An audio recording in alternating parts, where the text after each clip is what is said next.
So now that we have like a somewhat respectable page, let's add a little bit of styling to the actual images so we can start to put captions in there and write silly things about our animals. Back in my index.html file, I'm gonna actually scoot this over a little bit.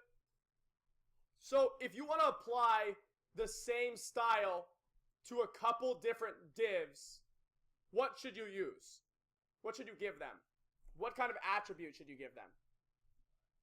That's right. You can give them an ID, but you can only give one ID to one element on the page. So a better idea might be a class. Let's call this class picture-holder. And I'm going to give it to all three of these divs. I'm going to give them a class equals picture-holder. On line 23, on line 27, and on line 31. Class equals picture-holder. Just like that. Now when you do this, we can now go into our style.css file and write one rule for the picture-holder class, and it'll apply to all three of these pictures. Well, it'll apply to the div that's holding all three of these images. So to do that, let's save our index.html file right here. After you've given the div on line 23, line 27, and line 31 the class of picture-holder, we go into our style.css file and we create a new rule for .picture-holder, just like that. Now, just to make sure it works, let's give them a background color, and let's go with the primary color from our color palette.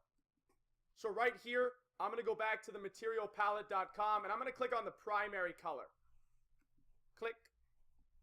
Hashtag 3F51B5. Let's take that color, and let's drop that right here. Ding. Ooh. Now check it out. That looks a little wrong. Let's make sure we refresh this preview. Make sure Cloud9 knows what's going on. Okay, good. If you scroll down, now all of these have their own little section with the background color. If you want to make sure that they're separate, they're not all in one div, give them a margin bottom of 2%. And you'll see that they're actually all separate divs. See that? Cool. This looks a little cooler. Now we have our own little div to hold each of those images, and we can write captions right in there. So if I refresh this guy right here, let's check out what it looks like. That's hopefully not what our page looks like. There we go. So this is what our page is starting to look like. It's a little bit better. It's not incredible, but it's something, right? Let's also go ahead and write some text in for a caption. Cool. So in my index.html, each of these images right here are going to have their own little paragraph tag to describe the image. So I'm going to give P just like that, and I'm going to make one after each of these images.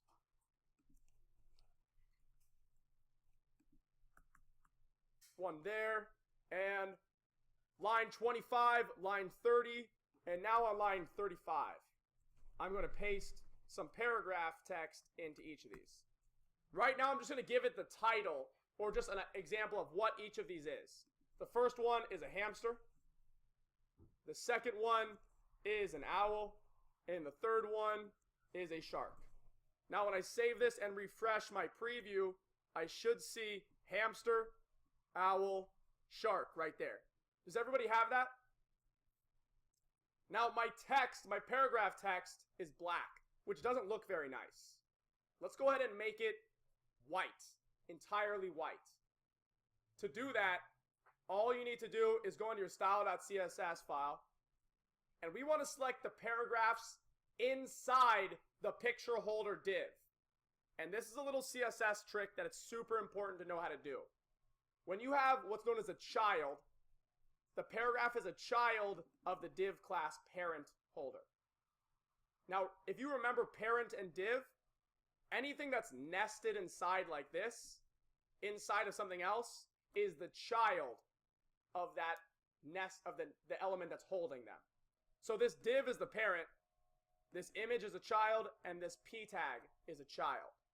Now to specify that, all we need to do is we say on line 51, dot picture holder space paragraph. And it'll select all the paragraph tags inside the picture holder divs. Let's give them a color of white.